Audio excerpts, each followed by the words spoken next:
the suspect was seen driving on footage with a large ladder on his car.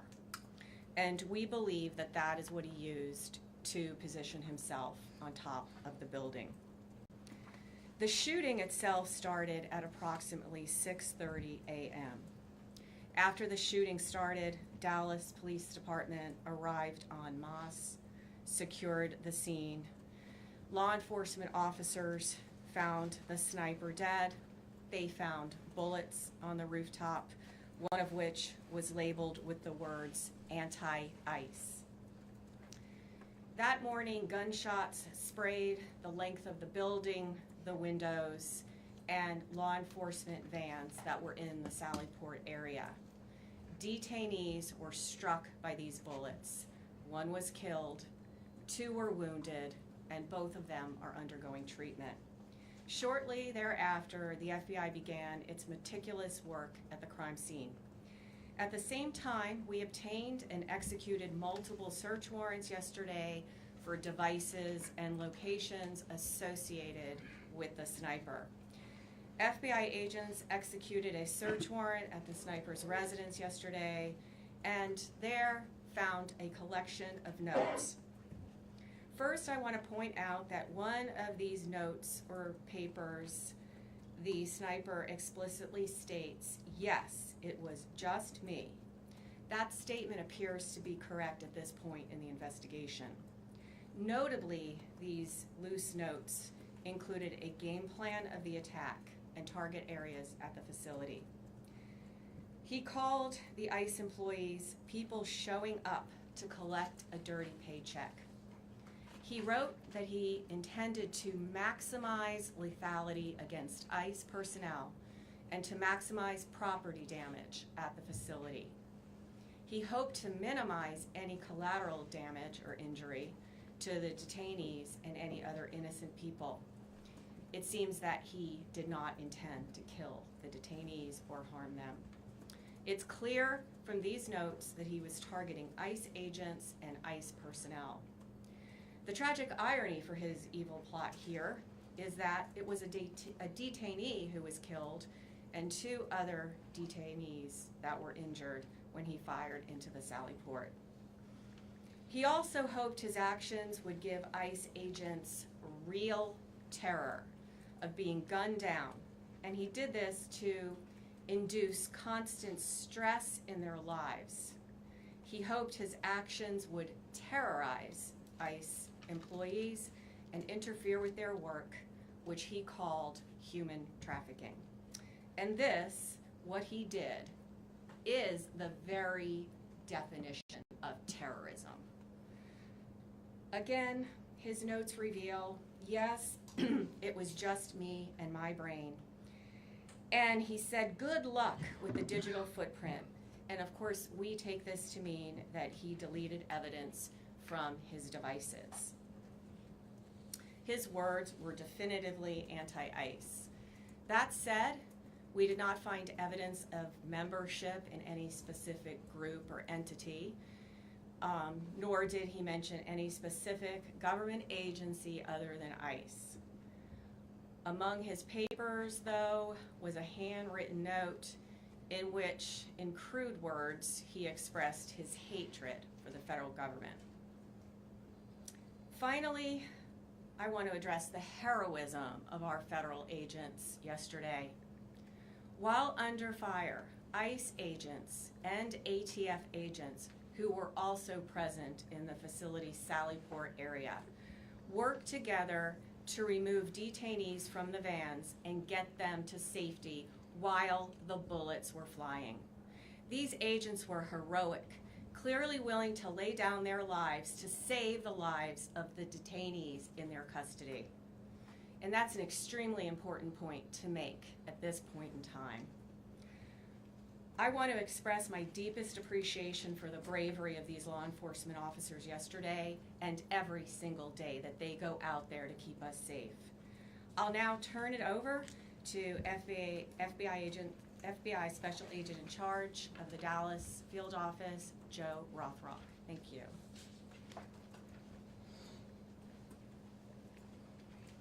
Good afternoon. First, I'd like to start by thanking our acting United States Attorney, Nancy Larson, and her office for their support during this investigation. My name is Joe Rothrock, and I'm the Special Agent in charge of the FBI's Dallas Field Office. Yesterday morning, Joshua Yan carried out a targeted, ambush-style attack on law enforcement. Today, I will provide you with some updates of what we've learned through our investigation to date, to include Yan's own words in his handwritten notes. Yan specifically intended to kill ICE agents. He fired at transport vehicles carrying ICE personnel, federal agents, and detainees. He also fired multiple shots into the windows of the office building where numerous ICE employees do their jobs every day. We now know that Yan engaged in significant high degree of pre-attack planning. He searched for information about the office building and how to track ICE agents' locations.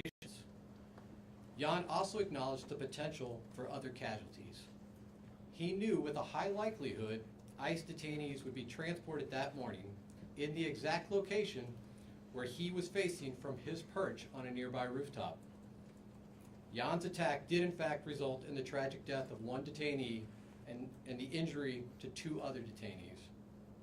We have been able to confirm that Yan legally obtained an 8mm bolt-action rifle he used in the shooting in August of this year. Based on our investigation to date, we believe Yan acted alone, but I'll stress our investigation continues. This attack yet again underscores the dangers that law enforcement face daily. We continue to see an increased threats against law enforcement. This is the second attack in recent months on ICE facilities here in North Texas. I do want to take this opportunity to thank our law enforcement partners, some of whom are here with us today. When Yan began firing, agents from both ICE and the ATF put themselves in the line of fire to move individuals off the transportation vehicles in an attempt to protect and rescue those that were injured. I want to thank them for their bravery. The Dallas Police Department and the Dallas County Sheriff's Office also quickly responded to the scene without any hesitation and ran towards danger. Ultimately, they located the shooter, who was deceased by an apparent self-inflicted gunshot wound. I want to thank them for their prompt response and dedication to protecting and serving their communities. I also want to thank our partners that have assisted in this investigation. The Fairview Police Department, as well as our partners in Oklahoma, to include Bryant County Sheriff's Department, Durant Police Department, and Choctaw Nation Light Horse Police, as well as our personnel from San Antonio and Oklahoma City within the FBI that assisted. The FBI has dedicated its entire breadth of resources to ensure this investigation is completed thoroughly. The FBI stands with our law enforcement partners, and today we express that the attacks against law enforcement officers will not be tolerated. While we believe Yan acted alone, we are still asking that anyone with information about Yan or his activities report that to the FBI at 1-800-CALL-FBI or at www.fbi.gov/Dallas ERO shooting. And with that, I will turn it over to Director Charles. Good afternoon. My name is Marcos Charles. I am the ICE Executive Associate Director for Enforcement and Removal Operations. The attack on ICE's Dallas field office yesterday was tragic. And while our hearts and prayers are with the family of the detainees who were shot, the evidence is clear that this was intended as an assault on ICE personnel who come to work every day to do their job. Violent rhetoric has led to over 1,000% increase in assaults on ICE officers, and it has to stop. In contrast to those who would demonize our men and women, yesterday our brave officers ran back into danger, along with ATF, our partners, to save the detainees while shots were still being fired. Those ICE officers just showed the world who they really are. Law enforcement officers who want the best for our country. That's ICE. Integrity, courage, excellence. They were willing to put their lives on the line to pull detainees out of the transport van to get them to safety. They are heroes, and I hope the media has the integrity to shine a light on this story. Enough is enough with the harmful lies and violent rhetoric. It has to stop.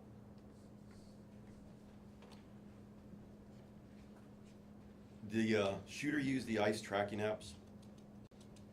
Anyone who creates or distributes these apps that is designed to spot, track, and locate ICE officers are well aware of the dangers that they are exposing to law enforcement.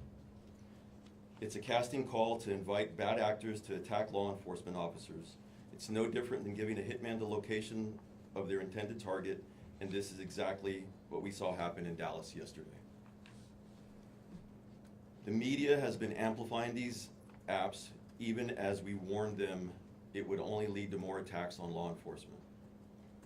We truly wish we didn't have to say, "I told you so," but here we are. ICE continues to prioritize the safety and security of our personnel, detained aliens, and facilities. We will do everything possible to increase security to counter the increased wave of these lethal attacks. Again, we call on those who foment violence and vilify our law enforcement officers to cease the dangerous rhetoric. We also call on law-abiding Americans everywhere to report any suspicious activity. The individual that was out there yesterday shooting at our agents and our officers was trying to take the lives of law enforcement people doing their job. Instead, he killed a detainee and shot 2 others. That is something that's unacceptable. The rhetoric that's out there on social media, the rhetoric that is being said by some community leaders in other states needs to stop. There's been an increase in violence against ICE agents, not only in Texas and Dallas, but across the country in violent protests. Again, I ask everybody, just stop. Thank you. So we're going to open it up to questions now. So if you have a question, we'll direct it to the appropriate person. You're first up. Sean Murphy with the Associated Press. Can you tell an estimate of how many shots were fired and how he was able to get those off so quickly with the bolt-action rifle? Yeah, so I'll answer that at this point. Again, I'll just remind you, this is an ongoing investigation. The ICE facility, the ICE office, really, it is a business office. This is where business is done on a daily basis by our partners at ICE. That is still an active crime scene. We still have personnel out there. As I mentioned earlier in my remarks, we brought in resources from San Antonio, Oklahoma City, obviously our own FBI resources here in Dallas, as well as folks from our lab, because we are going to do a thorough and exhaustive investigation and make sure that we have a full accounting of all the evidence that's at that scene. Again, those efforts are ongoing at this time. I'm going to go here real quick. Thank you. From with NBC Dr. Mundo. Can you talk to us more about the detainees in the van? Were they transported to Alvarado, Texas, or what happened to them? So you're referring to detainees that were not injured? Correct. And Yeah. if you could give us an update on the ones that are injured, identities, nationalities. So I won't be providing any updates at this time on the identities of the detainees that were injured. ICE has a process from notifications to consulate and to next of kin. That process is ongoing, and so we'll defer to our ICE counterparts at some point to determine when it's the right time to release that information. The other detainees remain safe. They are victims as well of this violent crime, and they are people that we are actively interviewing as part of our investigation. Right here in front. Hey, Matt Kyle, Dallas I.C.E. News. Ms. Larson had referenced anti-government, anti-federal government statements that Mr. Yan had made. Is there any more information y'all can release about what exactly was in those writings? The clearest motivation for this attack are his own words. In his handwritten notes, he says, "I want to cause terror." He doesn't want to just impact the ICE agents and the law enforcement agents that were carrying out that mission yesterday. He wants to impact ICE agents and law enforcement across the country. Again, his words, cause terror for those employees across the country. Over here. Shannon Miller with NBC DFW. Any indication how long the suspect had been planning this attack? Well, this is, again, as I referenced in my remarks, this is significant pre-planning months in advance. We know that he obtained the firearm in August. We also know that he was looking at a number of DHS facilities and he had downloaded that information. He was looking at the apps, as my counterpart mentioned, to see where ICE agents would be. So this was not something that just occurred yesterday. It came to a conclusion yesterday, but this is something months in the making. Priscilla Thompson with NBC Network News. From what we have heard, this person was not particularly political. Was there anything that you all have found in terms of an inciting incident that led him to commit this attack? Unfortunately, the challenge with these mass casualty incidents is people can be motivated to violence by any number of grievances. In this case, the clearest indication of motivation are his own words. He wanted to cause terror. He wanted to harm ICE personnel. Hilda Duarte, Echo Latino Radio.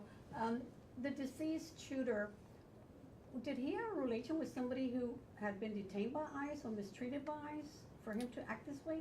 Again, the clearest motivations at this point are the harm he wanted to cause to ICE. We're not aware of any specific relationships he had with anybody in detention. But again, our investigation's ongoing. We're going to unturn every stone here, and so that continues. So, Hi, Omar Villafranca with CBS News. Secretary Noem has asked for increased security at ICE facilities across the country. Can you say what is going to be done to harden these facilities to protect agents and detainees? So I cannot say what will be done by our partners at DHS to harden their facilities. What I can say, and I can draw upon just our recent experiences here in North Texas, is we've seen attacks now, 2 ambush-style attacks, where law enforcement was the target of individuals who did significant pre-planning and coordination to set up law enforcement, again, in an ambush-style attack. But anything that they physically are going to do for these facilities, since they're still operating, to protect them? There's still no barrier up or anything like that at this facility. I would need to refer to my partners from ICE on that. Yeah, so currently, we're looking at hardening some of our facilities. Also, I don't want to give away any operational security as to how we're going to be doing that. But there are plans? There are plans to harden some of our facilities. Back there. Robbie Owens, CBS News, Texas. Were the Yon family immigrants? Mr. Yan was not an immigrant. He was a United States citizen. He was here legally. I won't be going into the details on anybody other than Mr. Yan at this time. Yeah. You talked a little bit about the ICE agents, or the agents that were there at the location that helped when shots were beginning to fire. Can you give us some more perspective on what the situation was with the detainees that were in the vans? Were they handcuffed? Were they shackled? Why weren't they able to get out of the vehicle by themselves? Again, these were individuals that were detained by law enforcement. There were multiple transport vehicles at the facility at that time. Again, what I would stress at this point is under gunfire, multiple federal agents ran into that fire to remove these individuals and to attempt to render life-saving aid under the most dire circumstances. So just for clarity, they were restrained. They were being, the individuals in the vans were being restrained. It's a proper procedure for transport. The individuals that are brave men and women that went out there to go help and rescue were the ones that were injured and could not leave the van on their own. And we know that that's common, because we've seen obviously transports before, so we just wanted clarity to understand why they weren't able to leave on their own. The other individuals that were in the van were able to leave on their own. It was the ones that were injured were unable to exit the vehicle. Sir? Yeah. Have you guys gotten any cooperation from the suspect's family and this idea that the anti-government, federal government attitudes, have any family members expressed any signs that we knew that this was happening, or was this just all kept to himself? Sir. As is common in these investigations of mass casualty incidents, we are going to interview everybody we can identify that might have information about the motivations, or who might have information about the pre-planning, or who may have assisted in this attack. I won't be outlining every interview we conducted today, but we will be doing a thorough investigation. And again, one of the reasons we ask for additional information for the public is if there are those out there that had contact with Jan, we would like to hear from them, and we would like to gain an understanding of what their relationship was. Is his family cooperative? I won't be going into details about other aspects of the investigation. Luke Clary on WFAA. Can you expand on why you believe that he acted alone here, and can you go into it all, any activity he may have had in online forums or communities that may have influenced his action? So again, the totality of our investigation includes interviews, canvassing areas, collecting surveillance video. We're certainly looking at his digital footprint online as well as digital devices. I'm not going to outline the details from every one of those. Again, his own words called out that he committed this act alone, and all the evidence we have to date would indicate that that's accurate. Alex with Fox 4 News. You mentioned that the ICE facility, I believe, is still an active crime scene. Can you talk about what will happen in the coming days with that facility? Are there detainees being held there? Have they all been taken away?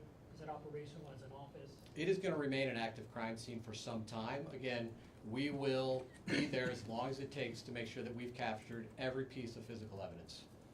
Emma Ruby with the Dallas Observer. You mentioned the one bullet that was found with kind of ideological writing on it. Have any of the bullets found around the scene had any writing on them, or is it just the one? Again, active crime scene, we're still collecting physical evidence. Jim Schultz with ABC News.